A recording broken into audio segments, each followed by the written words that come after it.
Sir வணக்கம் sir. நாம் தமிழர் கட்சியின் ஒருங்கிணைப்பாளர் சீமான் அவர்களுக்கு தமிழக வெற்றி கழகத்தின் தலைவர் விஜய் அவர்கள் பிறந்த நாள் வாழ்த்து கூறியிருக்கிறார். சீமான் விஜயை ரொம்ப கடுமையா திட்டியிருந்தார். ரோட்ல லாரியில அடிபட்டு செத்துருவேன், கூமுட்டை அப்படின்னா ரொம்ப கடுமையான வார்த்தைகளால திட்டியிருந்தாரு. ஆனா அன்பு சகோதரர் சீமானுக்கு பிறந்த நாள் வாழ்த்துக்கள்னு இன்னைக்கு விஜய் தெரிவிச்சிருக்காரு. எப்படி பாக்குறீங்க? ரொம்ப பழைய டெக்னிக், ரொம்ப ரொம்ப பழைய டெக்னிக். மனோரமா ரஜினிகாந்தை இப்படி தான் பேசினாங்கன்னு கிடையாது. போடா போடா போடா அப்படின்னா அந்த அளவுக்கு கேவலமாக பேசினாங்க. அடுத்த பட அனௌன்ஸ்மெண்ட்டில் மனோரமா முக்கிய ரோலில் ரஜினியோடு நடிக்கிறாங்க.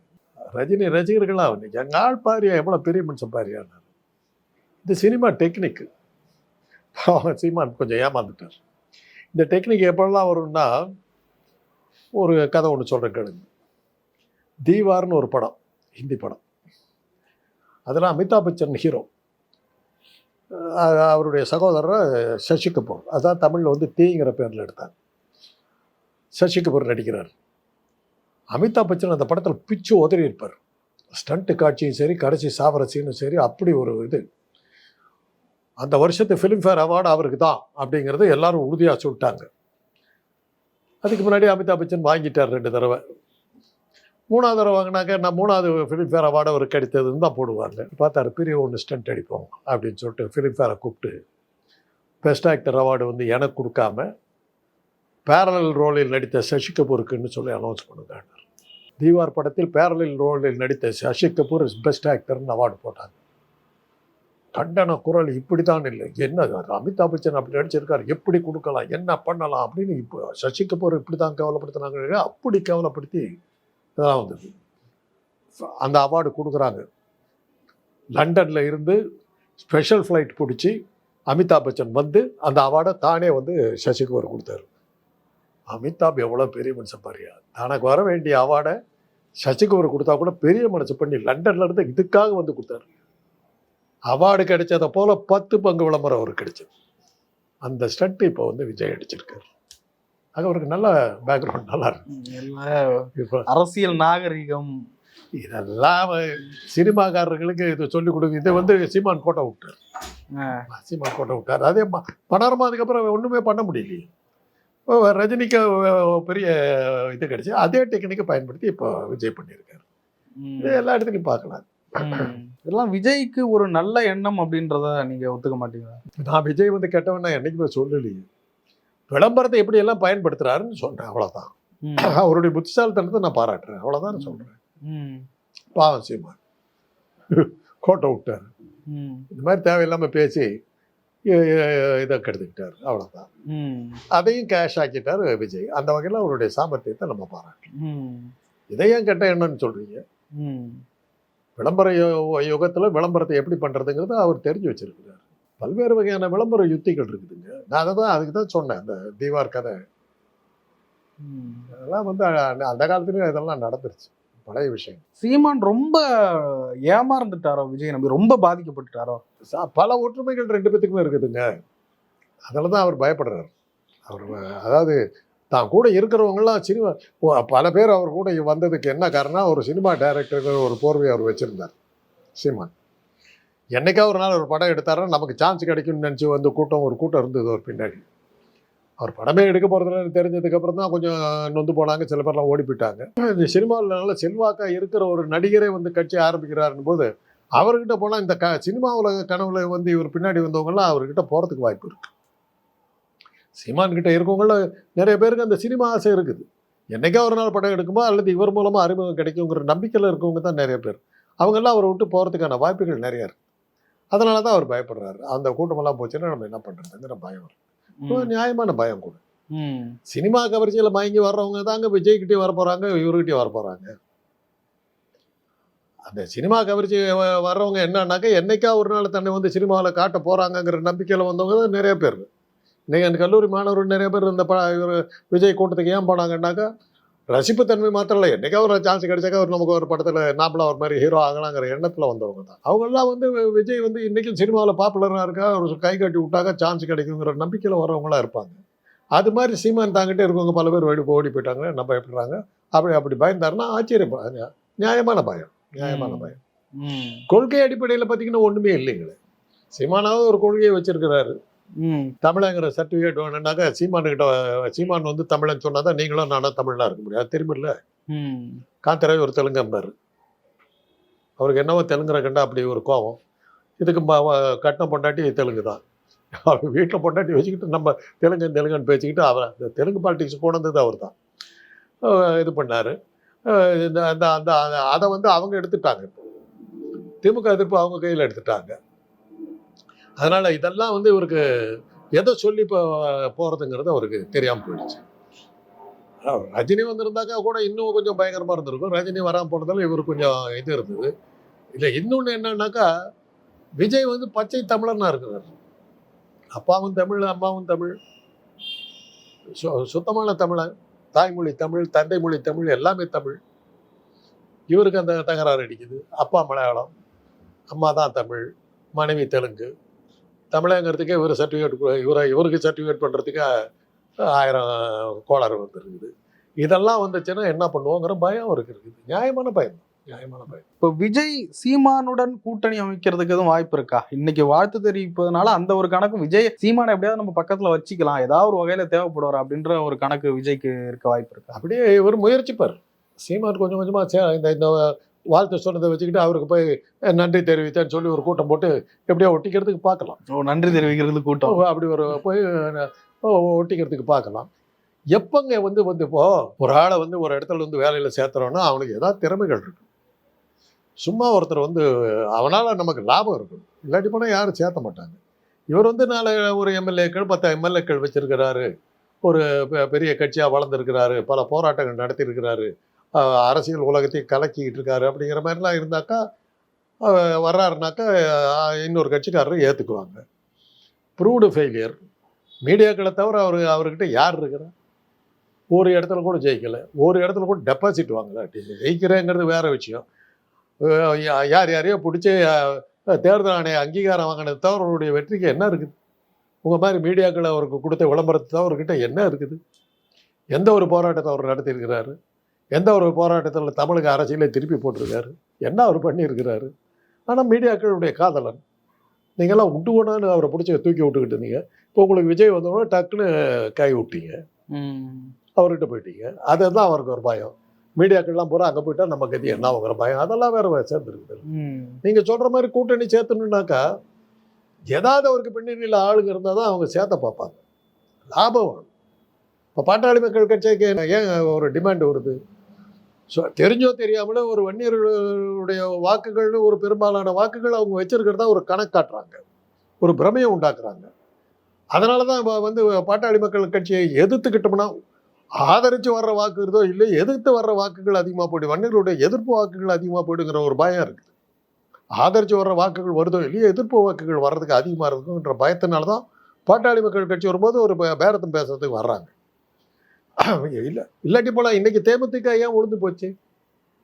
ஒன்றுமே இல்லாமல் போயிட்டாங்க, ப்ரூவ் ஆகி போச்சு. மக்கள் நல கூட்டணி என்னைக்கு உழுந்ததோ எவ்வளவு கட்சிகளையும் ஒன்றா சேர்த்ததுக்கு பிறகு கூட விஜயகாந்தால் வெற்றியை கொண்டு வர முடியல. அவருடைய கவர்ச்சி ஒரே இதில் அடிபட்டு விழுந்து போச்சு. அதனால தான் அவருக்கு அதுக்கப்புறம் அவங்க மனைவி என்னென்னமோ பண்ணி பார்த்தாங்க, எடுபடலையே. கூட்டணி கூட யாரும் பேச போகலையே. அதே அவங்களே சொன்னாங்களே, கூட்டணிக்கு யாரும் இங்கே பேசக்கூட கூப்பிடல.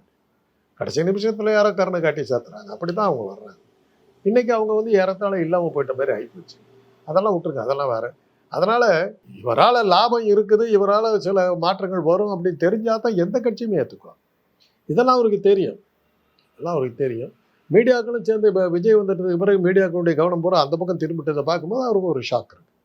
அவங்களும் விட்டுட்டாங்க, நம்ம எப்படி சர்வைவல் என்னங்கிற ஒரு ஷாக் இருக்கு. இப்போ விஜய் அவர்கள் சீமானுக்கு வாழ்த்து தெரிவிக்கும் போது வழக்கமா சீமான் விஜய் வந்து தம்பி ஏன் தம்பின்னு இவர் அண்ணன்னு கூப்பிடுவாருன்னு பார்த்தா அன்பு சகோதரர் சீமானுக்கு வாழ்த்துக்கள்னு சொல்றாரு. நீங்க எனக்கு அண்ணன்லாம் இல்ல, நான் ஈக்குவலான அரசியல் தலைவர் அப்படின்றத காட்டுறாரா? அப்படி இல்லை. அண்ணங்கிறது வந்து அண்ணான்னு சொன்னாக்கா உன்னோட வயசானவன் அண்ணான்னு அவர் கேட்டாலும் கேட்பாரு. என்ன நினச்சிக்கிட்டு இருக்கு, நான் உன்னோட வயசில் குறைஞ்சவன்னு சொன்னாலும் சொல்லுவார். எல்லாத்துக்கும் வம்பு சகோதரன் சொல்லிட்டார். வம்பு இல்லை, நல்ல வார்த்தை தானே. அண்ணான்னு சொல்லியிருந்தாருன்னு வச்சுக்கோங்க, தன்னை இளைஞனாக காட்டிக்கொள்ள என்னை வந்து கிழவன் என்று சொல்லுகிறாயா, ஜாக்கிரதை கூமுட்டை, என்ன நினச்சிக்கிட்டு இருக்கேன்னு ஆரம்பிச்சிருவார். வம்பு என்னத்துக்கு வம்பு? சகோதரான்ட்டார், முடிஞ்சு போச்சு. ம். தேவை என்ன, இன்னைக்கு அவர் பேசுகிற பேச்செல்லாம் பார்த்தாக்க பேதலிச்சு பேசுறது நல்லாவே தெரியுது. ம். நான் ஏற்கனவே சொல்லியிருக்கிறேன் பிரபாகரனை பற்றி. அவர் வந்து சீமா பசி தாங்க மாட்டான் அப்படி சொல்லி போர்க்களத்துலேருந்து பிரபாகரன் வந்தார்னு சொன்ன போது தான் எனக்கு தெரிஞ்சுது இவர் ஏதோ கொஞ்சம் ஒரு மாதிரி ஆயிட்டாரு. நீங்கள் வந்து உங்கள் மனநிலை இப்போ வந்து எனக்கு கவலை அளிக்கிறதுன்னு நான் சொன்னப்போ, கொஞ்சம் தயவுசெய்து நீங்கள் யாரையா பார்க்குறது நல்லது, இந்த அளவுக்கு என்னத்துக்கு கதை விட்றீங்க அப்படின்னு. அது மாதிரியான நிலைமைக்கு இப்போ வந்துருக்குறாரு. பேதலிச்சு போய் பேசுகிற மாதிரி இருக்குது. அனுதாபத்தை தேட பார்க்குறாரு. என்னை விட்டுட்டியாங்கிறாரு. அது அரசியலில் வந்து அது வந்து எடுபடுமான்னு தெரியும். இப்ப சீமானால் விஜய்க்கு பாதிப்பா, விஜயால் சீமானுக்கு பாதிப்பா? யார் ஓட்டு யாருக்கு போகும் சார்? நீங்கள் கேட்குற கேள்விக்கு எனக்கு அர்த்தமே புரியல. இனிமேல் விஜய் வந்து அட்ரஸ் இல்லாமல் புதுசாக கட்சி ஆரம்பித்த மாதிரியும் அவர் ஏதோ சீமானத்தை பிடிச்சி தொங்கிக்கிட்டு தான் அவர் வரவே இல்ல. ஓட்டு பிரியுது இல்ல. இப்போ விஜய்க்கு வந்து புதுசா இங்க இருந்து ஓட்டு வரப்போறதுல, அங்கங்க இருக்கிற ஓட்டு தான் பிரிஞ்சு வரப்போகுது. சரி, சீமான் கிட்ட இருக்கிற ஓட்டு விஜய்க்கு போகுமா அல்லது விஜய்க்கு போகாதா? விஜய் ஓட்டுல வந்தால் சீமானுக்கு போய் சீமான் தான் ஜெயிப்பார். ஏன்னா சீமானுக்கு வந்து அப்பா வந்து மலையாளம், அம்மா வந்து கிறிஸ்தவ நாடார், மனைவி வந்து தெலுங்கு நாயுடு. அதனால் தெலுங்கு நாயுடு ரெட்டிகள் ஓட்டு, மலையாளி நாயர்கள் இவங்க அந்த ஜாதிக்காரர்கள்லாம் அந்த மலையாளிகள் ஓட்டு, அப்புறம் நாடார்கள் ஓட்டு, இவ்வளவும் சேரும்போது 3 வகையான ஓட்டு அவருக்கு வரத்துக்கு வாய்ப்பு இருக்குது. விஜய் வெறும் தமிழன் தானே, தமிழர்கள் ஓட்டை தவிர வரத்துக்கு வெளியே. அதில் சொல்ல போனால் கிறிஸ்தவ தமிழர்கள் ஓட்டு தான் வரும். அப்படி பார்க்கும்போது சீமான் தானே சக்தி வாய்ந்தவராக இருக்காரு. விஜயோட ஓட்டு தான் சீமானுக்கு போகும். அதனால விஜய்க்கு தான் பாதிப்பு அதிகம். வழக்கமா சீமான் வந்து இப்போ ஒவ்வொரு பர்சன்டேஜா முன்னேறியாவது இப்போ 8% வந்து நிக்கிறாரு. இப்போ விஜய் வந்ததுனால சீமான்ட்ட இருக்கிற இளைஞர்கள் ஓட்டும் விஜய்க்கு போயிடும், மறுபடியும் 4க்கு வந்துடுறாரு. இதே காரணம் தான் நான் தான் சொல்றேன். அவருக்கு இந்த 3 வகையான 3 பிரிவுகள், நாயுடுகள், தெலுங்கர்கள், மலையாளிகள், நாடார்கள், கிறிஸ்தவர்கள் ஓட்டு இவ்வளவும் வந்து சீமானுக்கு வரும்போது வெறும் தமிழர்கள் ஓட்டு தானே இருக்கும். அளவு பாதிப்பு ஒன்றும் இருக்காது. தமிழ் கிறிஸ்தவ இளைஞர்கள் தான் விஜய்க்கு ஓட்டு போடுவாங்க. வேற மலையாளி கிறிஸ்தவர்கள், தெலுங்கு கிறிஸ்தவர்கள், தமிழ் கிறிஸ்தவர்கள், அது போக நாடார்கள், நாயர்கள் இவங்கெல்லாம் சீமானுக்கு போடும்போது மிகப்பெரிய சக்தி. அதனால தானே இது தேர்தல் ஆணையம் வந்து 3வது பெரிய கட்சின்னு சொல்லிச்சு. 3 ஜாதியினுடைய ஆதரவு இருக்கிறதால தானே அவங்க தேர்தல் ஆணையம் வந்து 3வது பெரிய கட்சி. சீமான் வந்து பாஜகவையும் எதிர்க்கிறவரு, திமுகவையும் எதிர்க்கிறவரு, இப்ப விஜயையும் எதிர்க்கிறாரு, காங்கிரஸையும் எதிர்க்கிறாரு, எல்லா கட்சிகளையும் எதிர்க்கிறாரு. இதனாலதான் அந்த பச்சை தமிழன், உண்மை தமிழன், இந்த மண்ணு எனக்கு இதனாலதான் எதுக்குறாரு. அவருக்கு தனக்கு வந்து மலையாளி ஓட்டு இருக்குது, தெலுங்கர் ஓட்டு இருக்குது, தமிழ் கிறிஸ்தவர்கள் ஓட்டு, நாடார்கள் ஓட்டுலாம் இருக்குதுங்கிற தைரியத்தில் தான் அத்தனை பேர்த்தையும் எதிர்க்கிறார். அந்த தைரியத்தில் தான் அவர் எதிர்க்கிறார். வேற எதுவுமே விஜய்க்கு யாருமே இல்லையே. நீங்க கேட்டதுனால சொல்றேன். எப்படி பாதிப்பு வரும்னு கேட்டீங்களா? விஜய்க்கு ஆளே இல்லையே, எல்லாம் சீமான் கிட்ட தானே இருக்கேன். உங்க கணக்கு பிரகாரம் சொன்னேன். என் கணக்கு நீங்க தான் சொன்னீங்க. விஜய்க்கு ஆபத்தான்னு கேட்டீங்களா? அவ்வளவு பலவீனமான தலைவர்னு நான் சொன்னேன். நீங்க பயப்படுறதுல நியாயம் இருக்குது. விஜய்க்கு பாதிப்பு வரும். சீமான் தீவிரமா இறங்கினா விஜய் காலி ஆயிடுவார். எல்லாரும் சொல்றாங்க, சில அரசியல் விமர்சகர்கள்லாம் சீமான் அடுத்த எலெக்ஷன்ல 14% ஓட்டு வாங்குவாருன்றாங்க. அதுக்கு வாய்ப்பு இருக்கா? 41 சொல்றதுக்கு மேல 14 சொல்றாங்க. ஒவ்வொருத்தரையும் அவ்வளவுதானே வாங்கியிருக்கிறார். இப்ப மாநில கட்சி அவர் யாரு? சீமான். ஆமா, தேர்தல் ஆணையம் அங்கீகாரம் கொடுத்துருக்குதுங்க. ஆமா, அப்புறம் சாதாரணமா கொடுத்துருவாங்களா? தமிழ்நாட்டினுடைய 3வது பெரிய கட்சி இல்ல, சாதாரணம் இல்லையே. தேர்தல் ஆணையமே கொடுத்ததாச்சு.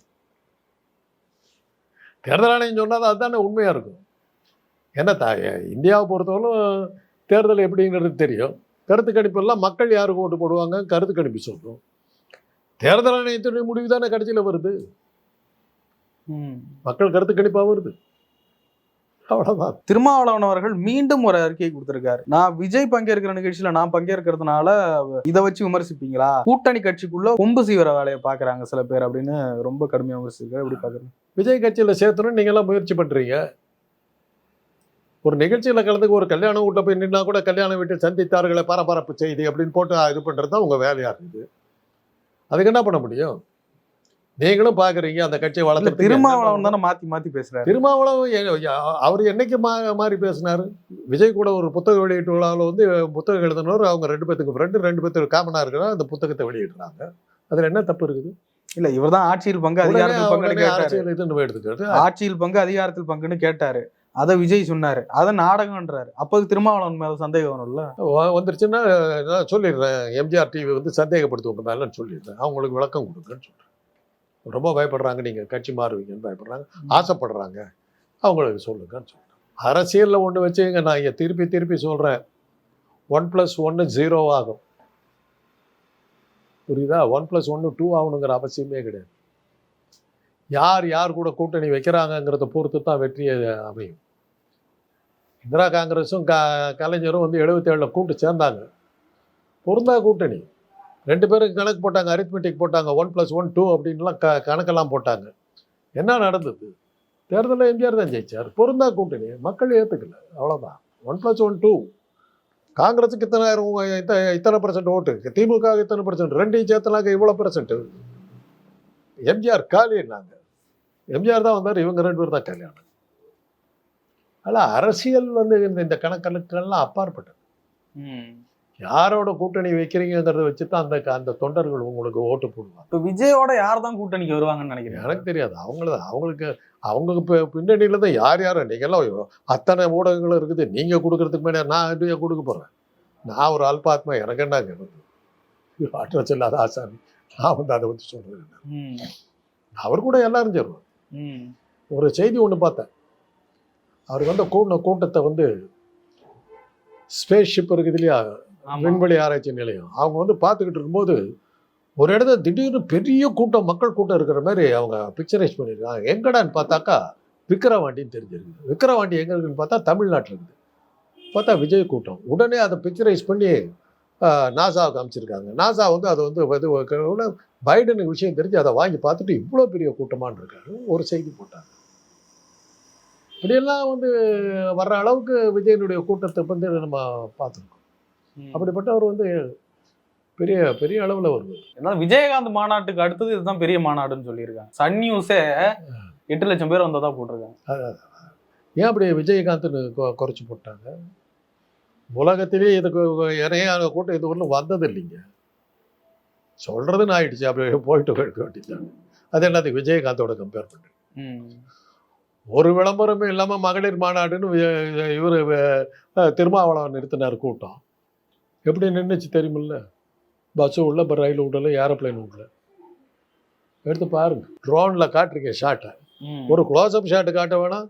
அவ்வளோ கூட்டம் உட்காந்து கீழே வச்சுக்கிட்டு இந்த கேமரா ஓட்டிக்கிட்டு போய் அப்படியே அந்த கூட்டத்தை எல்லாம் பிடிச்சிக்கிட்டு வந்திருக்க வேணாம்? ட்ரோன்லேயே காட்டுறீங்க. அந்த கூட்டம் என் கூட்டமாக கூட இருக்கு, யாருக்கிட்டே கொடி இருந்ததா? அவ்வளோ பெரிய கூட்டம். அப்படியே தேனி கூட்டம், தேனடையில் தேனி இருந்த மாதிரி அப்படி ஒரு கூட்டத்தை காட்டுறீங்க. அப்படியே உட்காந்துருக்காங்க மரக்கட்டை மாதிரி. அந்த ட்ரோன் ஷாட்டை கீழே கொண்டு போய் ஒரு தடவை அப்படியே ஓட்டிகிட்டு போயிருக்கலாம், ட்ராலியில் அப்படியே எடுத்துகிட்டு போயிருக்கலாம். காட்டலையே. 15 கிலோமீட்டருக்கு பஸ்கள் நிற்குது. நீங்கள் ஒரு வண்டியில் ஏறி உட்காந்துட்டு அந்த 15 கிலோமீட்டருக்கு நிற்கிறத அப்படியே எடுத்துகிட்டு போய் காட்டியிருக்கலாம் இல்லை, காட்டலையே. ஆனால் கேட்டாக்கா 15 கோடி பேர் 20 கோடி பேர் வந்தாங்கன்ற. இருக்கட்டும், அது அப்பயே நான் சொல்லிட்டேன், அந்த கூட்டத்தை சேர்த்திய கான்ட்ராக்டர்களுக்கு வாழ்த்துக்கள். வழக்கமாக எல்லா அரசியல் கட்சி தலைவர்களுக்கும் விஜய் பிறந்தநாள் வாழ்த்து சொல்லிட்டு இருக்காரு. அன்புமணி ராமதாஸுக்கு சொன்னாரு, திருமாவளவனுக்கு சொன்னாரு, இன்னைக்கு சீமானுக்கு சொல்லியிருக்காரு. ஆனா நேத்து கமலஹாசன் அவருக்கு பிறந்தநாள் வாழ்த்து சொல்றதா எங்கேயுமே பதிவு இல்லை. அவருக்கு வாழ்த்து சொல்லல போல விஜய். என்ன காரணமா இருக்கு? சொல்லி இருப்பாரு, நீங்க போட்டிருக்க மாட்டீங்க. இல்லைங்க சார், இல்ல கமலஹாசனுக்கு அவர் வாழ்த்து சொல்லல. தெரியல, அது அவங்களதான் இவ்வளோ கமலை கண்டு ஒரு பயப்படுறாரா? கமலை கண்டு இவர் பயப்படுறாரா? ஏன் வாழ்த்து சொல்லாம விட்டதுக்கு அதானே தைரியமா இருந்தாக்கா கமலுக்கு வாழ்த்துன்னு சொல்லியிருக்கலாம். கமல் தீவிரமா அரசியல் இறங்கினாங்க, நம்ம தோத்துருவோன்னு பயப்படுறாரு. ஓ, கமல் தீவிரமா இருங்கன்னா விஜய் தோத்துருவான்னு பயப்படுறாரு. இல்ல விஜய் அரசியலுக்கு வந்தாலும் கமலுக்கு எதுவும் நெருடலா இருந்திருக்காரு? கமலுக்கு அதுக்கு என்ன சம்பந்தம் இருக்குது? அப்புறம் அரசியல்ல இருக்காரு சார். கமலுடைய அரசியல் வேறீங்க. அவர் ஏற்கனவே ஒரு நிரூபிச்சு காட்டிட்டார், நிக்க வச்சுட்டார். தோத்தாரா ஜெயிச்சாராங்கிறது வேற. வானதி சீனிவாசன் வந்து தண்ணி காட்டினாரு. கடைசியில தேர்தல் ஆணையம் என்ன பண்ணுச்சுங்கிறது உலகத்துக்கே தெரிஞ்ச விஷயம். அப்பதான் அவர் கமலுக்கு தெரிஞ்சது, மக்கள் ஓட்டு போடுறது வேற, தேர்தல் ஆணையம் வேறங்கிறது அவருக்கு கமலுக்கு அப்பதான் புரிஞ்சுது. அதுக்கப்புறம் தானே அவர் வந்து திமுகவினுடைய கூட்டணி கொண்டு போயிட்டாரு. அவரை மிரட்டி பார்த்தாங்க, நடக்கலையே. அவர் மட்டும் தன்னிச்சையா தான் போறாரு. இன்னைக்கு வரலாம் அவரு தன்னுடைய கட்சியை தனியாக தான் வச்சுக்கிட்டு இருக்காரு. உன்னோட கூட்டணி சேரும் யாருக்குமே சொல்லல. திமுக ஆதரிக்கிறேன்னு சொல்றாரு ஒழிய அவருக்கு அவங்களுடைய விஷயங்களை அவர் இது பண்ணிக்கிறது. மற்ற எல்லாரும் சொன்னாங்களே, அத்தனை பேரும் கமலுக்கு வாழ்த்து சொல்லியிருக்காங்க. ஒரு விஜய் மாத்திரம் சொல்லலைன்னா என்ன, விஜய் அவரை கண்டு பயந்தாருன்னு அர்த்தம். சார் நிறைய விஷயங்களை பகிர்ந்து கொண்டீங்க. நன்றி சார்.